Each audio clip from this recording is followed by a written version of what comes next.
family? It's your favorite master barber, Freddie Johnson. Once again, I'm here on the outside of the barbershop because of the fact that, kind of got some deep thoughts that I want to share. You know how it goes. When we have deep thoughts that we want to talk about, things that we want to discuss, that just goes beyond the surface, we stand out front of the shop and we talk about it. You know what I mean? So that's what we're going to do tonight. Real briefly though, because I have one more appointment for this evening. It's almost 11 p.m. and I have one more appointment that is coming right after he gets off work. So I'm pretty excited about sharing this with you because of the fact that this was one of the key things that I had to learn in order for my business to grow, okay? And I'm just gonna talk about, real quick on tonight, I'm gonna talk about consistency, all right? You have to be consistent in what you do.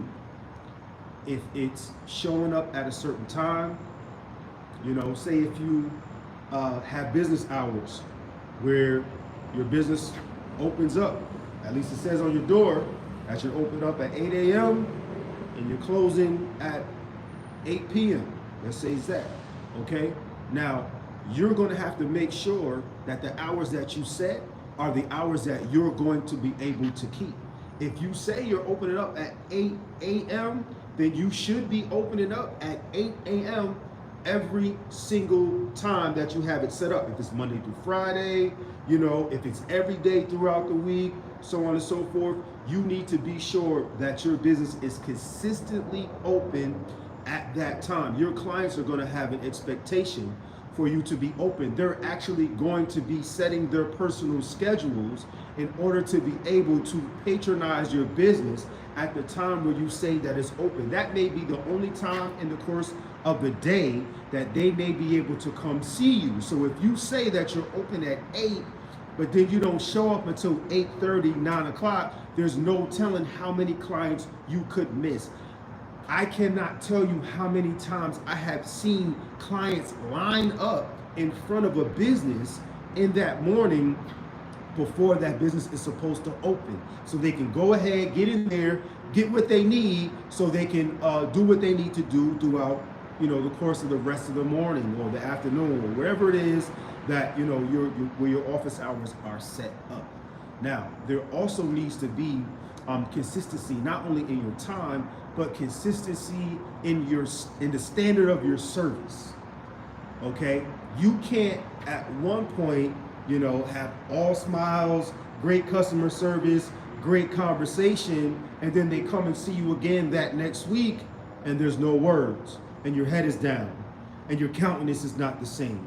Your facial expressions, how you deal with them is not the same. They're looking for consistency in the standard of your service, whether it's your customer service or if it's the state of your goods or your services. You understand what I'm saying? Like, let's say if you got a donut shop, okay, you can't one week have nice, fresh, soft donuts with the fresh glaze on it to where the next week that they come, the donuts are, slightly, you could tell they probably sat overnight, they're a little hard, you know what I'm saying? And then also, the glaze might be chipping off, it's not as soft and as sweet as it was the first time that they came. You have to be sure that if it's your goods, if it's your services, that it's consistent. Like, I'm a barber, okay? So I have to be consistent in the standard of my haircuts. You can't have a bad haircut day.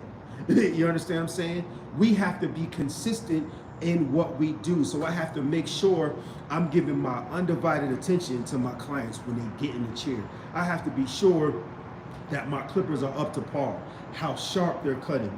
You understand what I'm saying? How well they're operating, how, the loudness of the motor, to make sure that's not going crazy, to make sure that the blades are not so sharp that it might be, cutting the skin of the client, thus making the service uncomfortable. I have to be sure that on every haircut, I'm fading it right. I'm tapering it right. That line has to be right. You understand what I'm saying?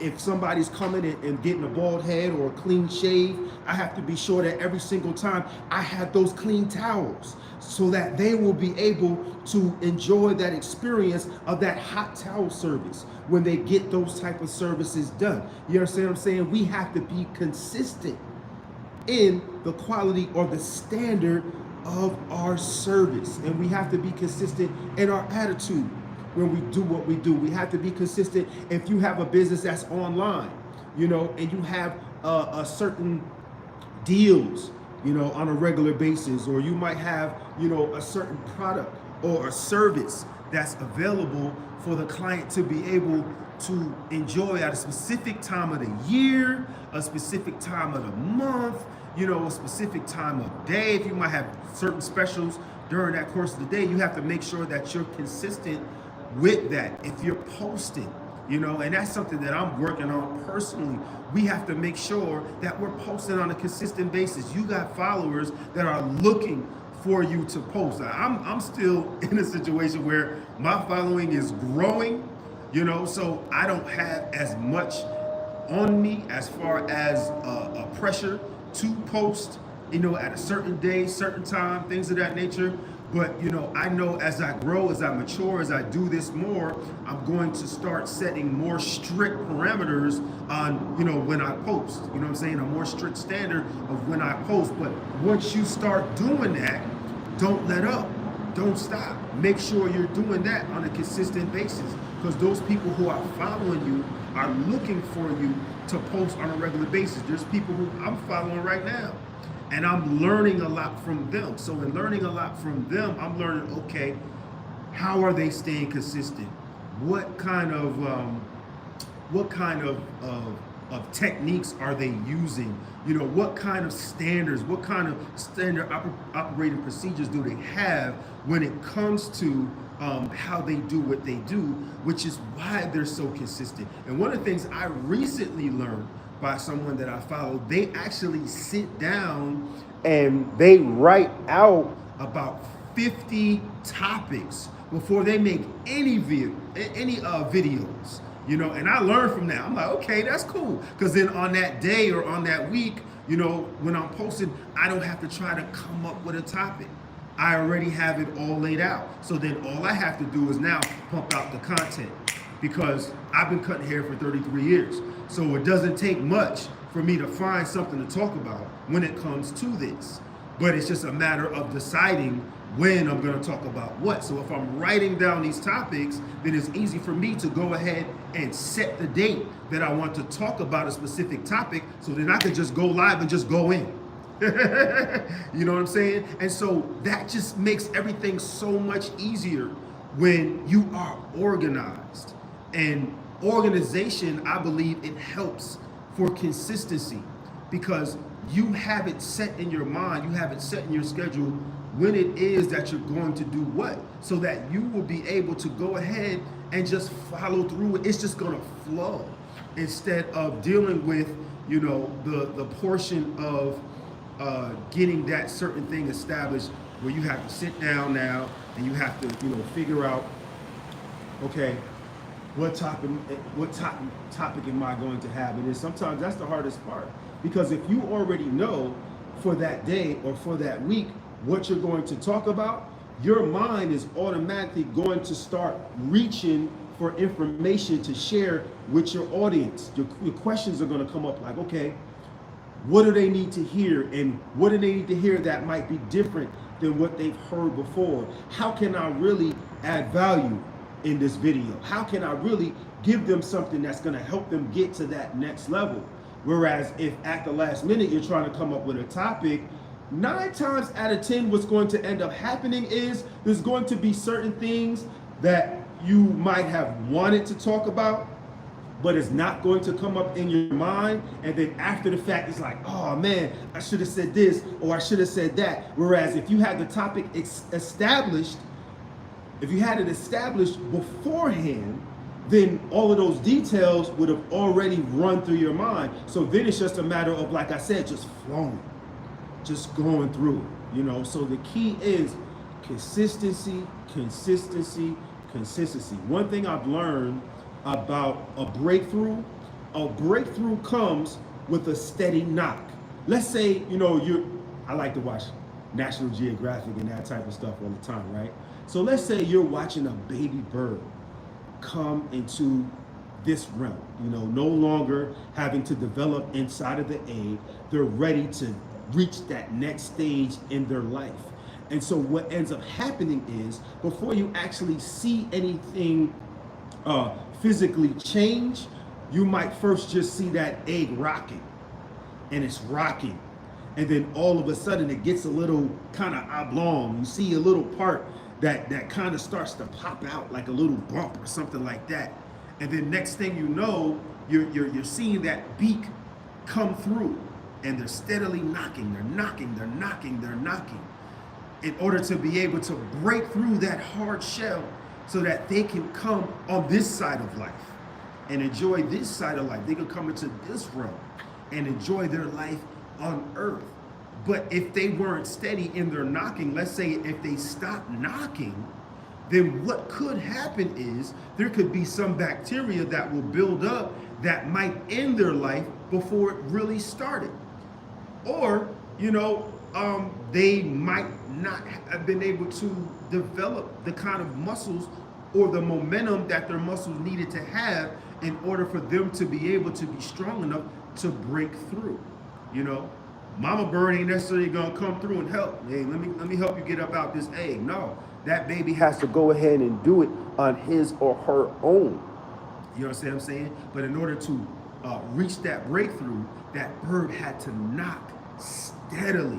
Another thing that I learned in nature that is powerful, that is very powerful, is that a steady drip of water can even wear down a rock.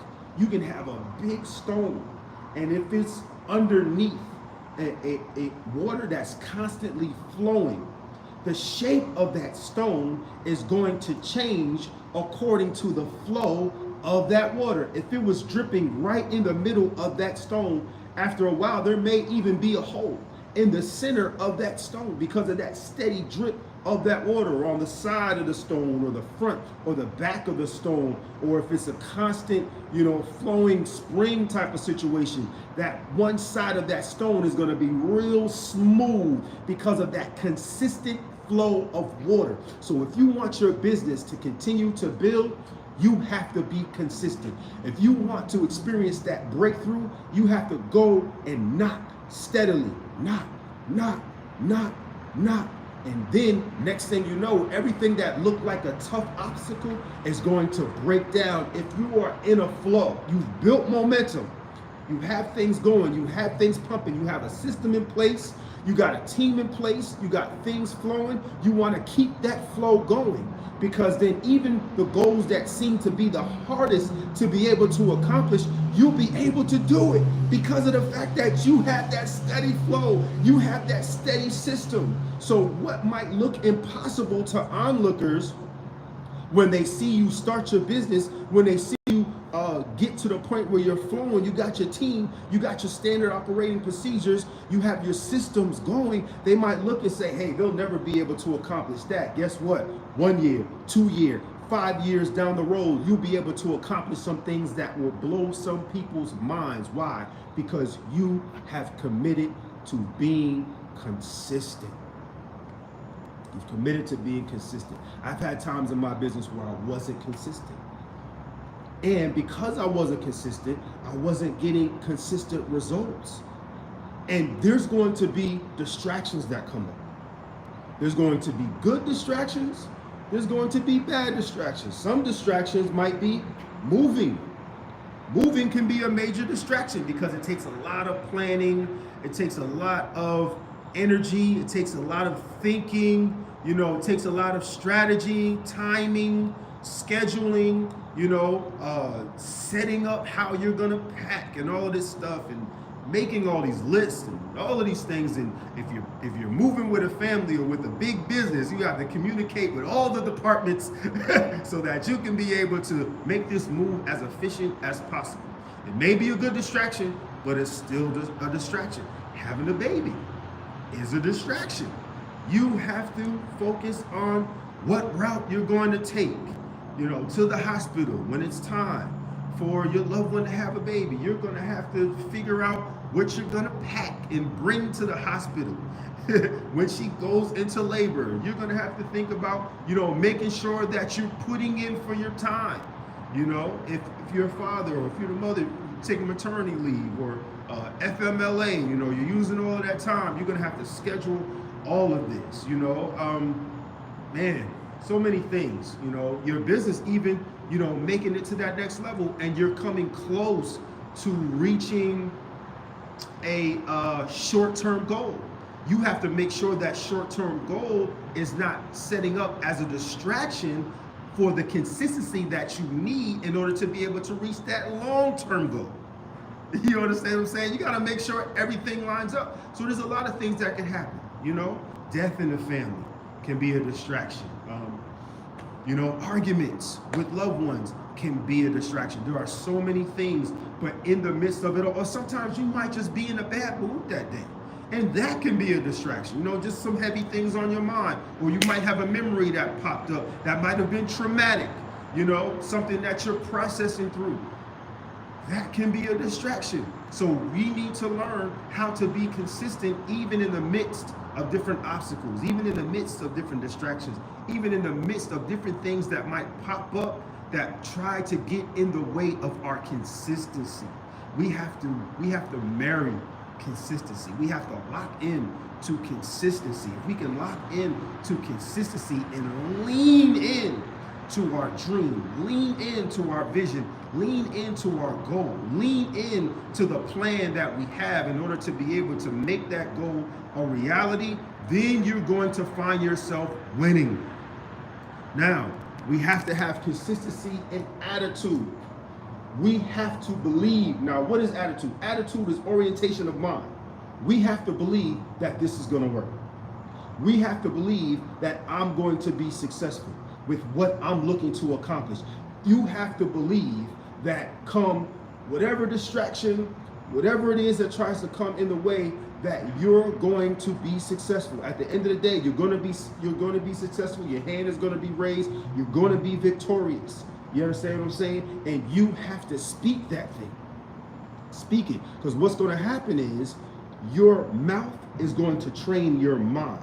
And it's going to help you to have the right mentality, to have the right perception, to have the right mindset, to have the right orientation of mind in order to be able to do what's necessary. If you're constantly telling yourself, I can, and if situations come up that get difficult and saying, I can't do this or I can't do that, or if you have a team member that tries to say, we can't do this or we can't do that, you got to change that language. The question you need to ask in that specific situation when things look impossible is, how can I? Because the brain is created to think right, and the brain is created to solve problems. So it's necessary for you to ask the question, how can I?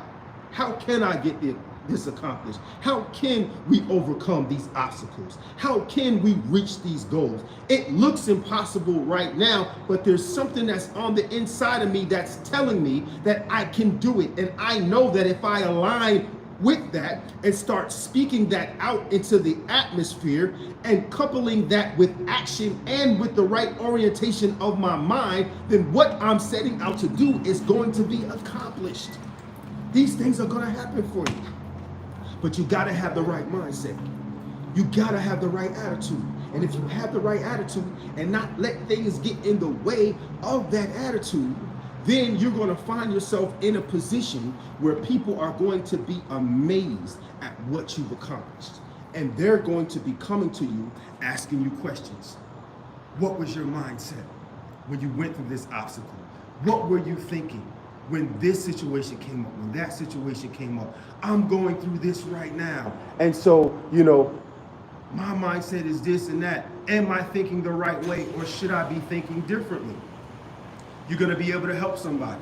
So that's another important thing to understand, that what you're going through or what you're dealing with is not only about you, especially when it comes to the obstacles, the trials, the tribulations. It's not just about you, but you're going to have the opportunity to help maybe tens or thousands or hundreds of thousands or millions of people.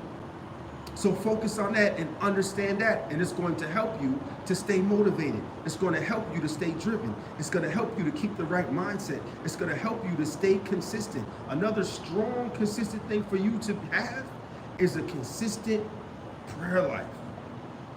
A consistent prayer life. prayer and meditation, man, because what it's going to do is it's going to take the weight off of you. It's going to put you in a position where you're putting all the weight on God. You're putting all the weight on the master, all the weight on the creator, and he's giving you back what you can control. He's giving you back what you can handle instead of you trying to manage the whole thing.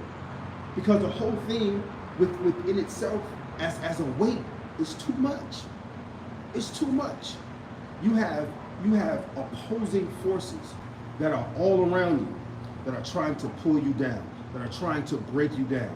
You got haters, you got people who don't understand. You may have even loved ones who are well-wishers, but they may not see the vision. They may not understand where you're going, or they may not understand how what you're doing works. So they see you pushing, they see you grinding, they see you going for it, and they don't see the results right away. So they might, out of just being concerned about you and caring about you, might be telling you, baby, you need to slow down. They might be telling you, baby, maybe this is not for you. Maybe you need to just, go back to school or go through this program or do this or do that or go work for your Uncle Joe. You know what I'm saying? But they are well-wishers. They're not haters. They want to see you shine. They want to see you come up. But they may just not understand what you're doing. Or like I said, with how what you're doing works. So with that, you gotta take it with a grain of salt. And don't necessarily allow yourself to get upset. Don't allow yourself to get all bent out of shape. Try to understand who they are, where they're coming from. It's easy to sit down and have a conversation and say, you know what? I know you love me. I know this is different, than what we've seen in the family in generations. But this is something that I really believe in, and I really would like to have your support. But if that's not possible, I understand. Please understand too that I have to do what I have to do. And I just hope that you'll still be able to think and wish me well and even pray for me. You know what I'm saying? And we'll continue to communicate and things of that nature, but let me do this. If you think it's a mistake, let me make my mistake. And I know you'll be there, if this doesn't work out. But I know if it does work out, you'll also be there. And guess what? Because I love you, man, we're gonna be reaping the benefits together. I'm gonna share this victory with you. We're gonna party. We're gonna have a good time. We're gonna enjoy this lifestyle. I'm gonna take you on vacation with me. You know what I'm saying? So, but in the meantime, I just ask that you respect what I do. Let me do my thing. Please respect what I do. And if they really love you, if they will respect you, they shouldn't have any problem with that. You having that conversation with that loved one. You understand what I'm saying? So with the hater, you don't even have to have a confrontation or anything like that. Just keep doing your thing. You don't have to prove to them that you got the secret sauce. You don't have to prove to them that you're right and they're wrong. You know what I'm saying? Just prove that God is right about you. That's all you got to do. You don't have to prove that they're wrong about you. Just prove that God is right about you. Keep on doing your thing. Keep on grinding so that you can shine. And guess what? You may even get the opportunity to bless that hater. You may even get the opportunity to bless that one that might have said it'll never happen. You'll never do it. Because 9 times out of 10, those people come to you later on, like, I knew you had it in you. I knew you could do it. I was rooting for you the whole time. So just keep doing your thing, but be consistent. Be consistent. Be consistent. Be consistent. And if you're having challenges being consistent with certain things, find the things that you can be consistent in and do those things consistently and watch your business grow. All right? So we'll definitely talk and got some more things to share at another time, but this is it for now. I'll holla at y'all later. Love y'all. Peace.